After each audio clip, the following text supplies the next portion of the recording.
Bien, vamos a empezar a hablar de los contenidos del curso. Lo primero que vamos a hacer es presentarles algunas definiciones básicas.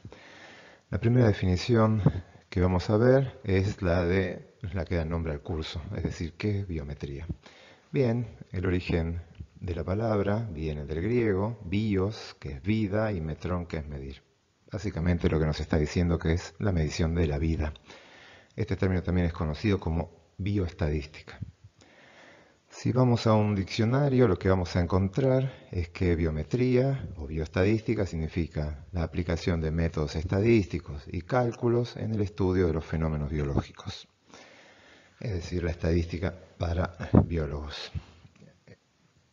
Por lo tanto, lo que nos va a quedar definir ahora es qué es la estadística. El término estadística proviene del latín statisticum collegium o algo por el estilo, que básicamente significa Consejo de Estado. A mediados del siglo XVIII en Alemania empezó a utilizarse la palabra Statistik para designar el análisis de datos estatales. Como ven, el término estadística está asociado a Estado, fuertemente asociado a Estado, ya que los primeros análisis y técnicas estadísticas fueron desarrolladas para poder tomar decisiones a nivel de Estado y por eso estos términos tienen la misma raíz. De hecho, es una confusión bastante frecuente escuchar el término de estadístico y estadista. Estadista es la persona que se encarga de gobernar los estados, presidentes o demás, mientras que estadístico es la persona que aplica métodos estadísticos para el análisis de datos. Una definición más actual de la estadística fue propuesta por Sokal y Rolf en el año 95 y dicen que es el estudio científico de datos que describen variación natural. Bien, aquí tenemos varios términos. Por un lado, el estudio científico, es decir, que vamos a tener protocolos bien definidos, con condiciones iniciales claras, que se puedan repetir en cualquier momento, etcétera, todo lo que nos da el método científico. Por otro lado, vamos a tener datos, nos vamos a dedicar a analizar datos. Y por último, aparece el término de variación natural. Este término es particularmente importante en las disciplinas que nos atañen a nosotros, es decir, a los biólogos y también a los paleontólogos. ¿Por qué? Porque la mayoría, si no decir todos los procesos que un biólogo puede intentar estudiar, van a estar afectados en mayor o menor medida por la selección natural. Y como ustedes ya sabrán, la selección natural se nutre de variabilidad. Tiene que existir variabilidad entre los individuos para que la selección natural pueda actuar, pueda elegir. Entonces, en la naturaleza existen muchos mecanismos tendientes a aumentar la variabilidad. De hecho, uno de los mecanismos más fuertes en este sentido es el sexo. A pesar de lo que la mayoría de la gente cree, el sexo no es para divertirse, perdón, para reproducirse, sino que está dado para aumentar la variación entre los individuos. El motivo es que dos progenitores mezclen su material genético y generen una descendencia que no se parezca a ninguno de los dos. De esta forma se mantiene una alta variación natural. Por lo tanto, la estadística nos va a ayudar a nosotros a poder discernir, descomponer la variación entre los procesos que nos interesa estudiar, cuáles son variaciones aleatorias o cuáles son generadas por otros procesos involucrados. Así que ese va a ser un trabajo fuerte que vamos a tener nosotros como investigadores. Bien, vamos a ver este ejemplo. Este ejemplo se trata de analizar la abundancia de ratas en la ciudad de Buenos Aires. Hago una aclaración acá, van a ver que el tema de ratas en Ciudad de Buenos Aires van a aparecer en varios ejemplos. Eso es porque yo trabajé bastante tiempo en un grupo que se dedicaba a monitorear las poblaciones de los distintos roedores en la ciudad. Así que vamos a suponer que ustedes los contratan para diseñar un programa de control de roedores. Este roedor que vemos aquí es Ratus norvegicus, es una especie introducida que es transmisora de diferentes enfermedades. Por lo tanto, se quiere hacer una estrategia de control. Y la primera de las preguntas que uno puede plantearse para iniciar un plan de control es saber cuántas ratas hay. Así que queremos estimar el número de ratas por manzana. En la ciudad de Buenos Aires, se sabe que existen 12.255 manzanas. Ese es un número concreto, uno va al catastro de la ciudad y ese número lo va a encontrar. Bien, primera pregunta. ¿Es esperable que todas las manzanas tengan exactamente la misma cantidad de ratas? Bien, la respuesta claramente es no. El número de ratas por manzana va a ir cambiando de manzana en manzana. Es decir, acá lo que tenemos es una variable, una característica que nos interesa estudiar, en este caso la cantidad de ratas por manzana, y esa característica cambia, varía de manzana en manzana. Bien, otra pregunta que suelen aparecer en este tipo de estudios puede ser tranquilamente es ¿qué factores pueden generar variabilidad en esta cantidad? La ciudad de Buenos Aires es un ambiente extremadamente complejo, hay manzanas que están ubicadas en zonas residenciales, acá aparecen en rosa, hay grandes espacios verdes, vías de comunicación, autopistas, trenes, costa de ríos, barrios con distintas características y demás. Eso hace que haya muchos factores que afecten las condiciones ambientales de cada una de esas manzanas y esas condiciones pueden afectar el número de ratas por manzana. Por lo tanto, sería interesante poder ver cómo se relacionan estas diferentes variables que pueden afectar al número de ratas que nos interesa estudiar.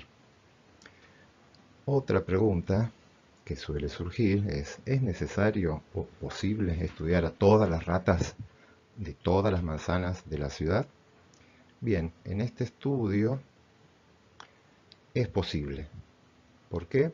Porque hay un número acotado de manzanas. Esto existe y uno puede identificar y saber dónde está. Con un esfuerzo de muestreo enorme, uno podría ir a todas las manzanas de la ciudad y estimar el número de ratas en cada una de ellas. Ahora, ¿es necesario hacer eso? Bien, no es necesario. Como vamos a ver a lo largo del curso, vamos a ver que hay técnicas desarrolladas que permiten tomar una cantidad mucho menor de manzanas, analizarlas, siguiendo ciertos protocolos y vamos a poder sacar conclusiones sobre todas ellas. Vamos a suponer que ustedes están por iniciar algún estudio, como puede ser cuando tengan que iniciar su tesis de licenciatura. Una vez que tengan planteados sus objetivos, una de las primeras preguntas que se van a encontrar es ¿cómo recolecto los datos? Es decir, ¿qué hago? ¿Salgo del campo, agarro lo que tengo más cerca, los agarro por azar? ¿Cómo hago eso? Bien, una segunda pregunta que va a aparecer es, una vez que tengan todos esos datos, es ¿qué hago con los datos? ¿Cómo los analizo? ¿Cómo resumo la información que tienen para producir un resultado o una conclusión que me ayude a mí a entender el proceso que quiero estudiar? Y vamos a suponer que logré pasar esa etapa. La tercera pregunta que va a surgir es, tengo los resultados. Ahora, ¿qué tan confiables son esos resultados? ¿Cuál es la confianza que puedo tener en ellos? Dicho de otro modo, ¿cuál es la exactitud que tienen mis resultados? Como ven, son tres preguntas extremadamente básicas, pero muy importantes al momento de generar un estudio. Lo bueno es que la estadística provee las herramientas conceptuales y metodológicas para responder estas preguntas. Es decir, que la estadística va a cumplir un rol muy importante en cualquier proceso de investigación, sea para ciencias biológicas, paleontológicas o cualquier otra de ellas. Vamos a seguir agregando algunas definiciones. Básicamente lo que estamos haciendo es enriqueciendo el vocabulario estadístico. Lo primero que quiero presentarles es lo que vamos a llamar individuo, unidad muestral o unidad experimental. El nombre va a cambiar, depende del tipo de estudio, esto lo vamos a ir viendo más adelante. Básicamente, como dice acá, es la menor unidad de la cual se obtiene una observación independiente. En otras palabras, es lo menos que necesito yo para tomar un dato. ¿En qué unidad encuentro yo a la característica que me está interesando estudiar? El segundo término es la población, que es el conjunto de todos los individuos de interés, el que agrupa a todos los individuos. Normalmente las poblaciones son muy grandes y no vamos a trabajar con toda la población. Cuando trabajamos con toda la población, si estudiamos a toda la población, eso es lo que se llama censo. Pero es muy raro que se hagan censos, ya que son extremadamente costosos. Un ejemplo es el censo que todos conocemos, es que cada 10 años el país hace un esfuerzo muy grande en términos económicos y de parar a toda la población durante un día para tener información muy básica y muy relevante, que es cuántos somos, cómo nos distribuimos a lo largo del país, género, edades, trabajos y un montón de características que se relevan en ese momento. El otro caso conocido de un censo es cada 4 años se hace un censo para que la población defina quiénes son los que nos van a gobernar. Las elecciones constituyen un censo, no es una muestra. Se le pregunta a todos los individuos de 16 años en adelante, en alguna parte obligatorios o no, no importa eso, según la edad, pero a todos los individuos de la población tienen que ir a expresar a quién quieren que nos gobierne. En esos términos, para esos temas, sí, se aplican los censos. Pero para las investigaciones en general uno no va a trabajar con censos, porque son extremadamente caros, y existen la posibilidad de trabajar con grupos mucho menores de individuos y sacar conclusiones sobre el total de la población, como les mencioné antes. Ese grupo menor de individuos es lo que vamos a llamar muestra. Es un subconjunto representativo de la población que es sobre el cual vamos a hacer las observaciones, es decir, un grupo de individuos tomados de esa población es que nos va a permitir conocer información sobre la totalidad de la población. También vamos a definir lo que es la variable, también fue mencionada hace un ratito, que es la característica de interés que es medida en cada uno de estos individuos. Básicamente es lo que a mí me interesa estudiar, que es lo que le voy a registrar a cada individuo. Y cada vez que obtengo un valor de la variable en cada individuo, eso lo voy a llamar observación o dato. Bien, aquí lo que tenemos es el ejemplo anterior, el de las ratas. Recuerden que el objetivo es analizar la cantidad de ratas que hay por manzana, y la idea es que ustedes acá traten de definir, ustedes solos, cuál sería para ese estudio el individuo o unidad muestral, la población, cuál es el tamaño de la población, que acá está definido como una N mayúscula, cuál es la muestra, el tamaño de la muestra, N minúscula, y cuál es la variable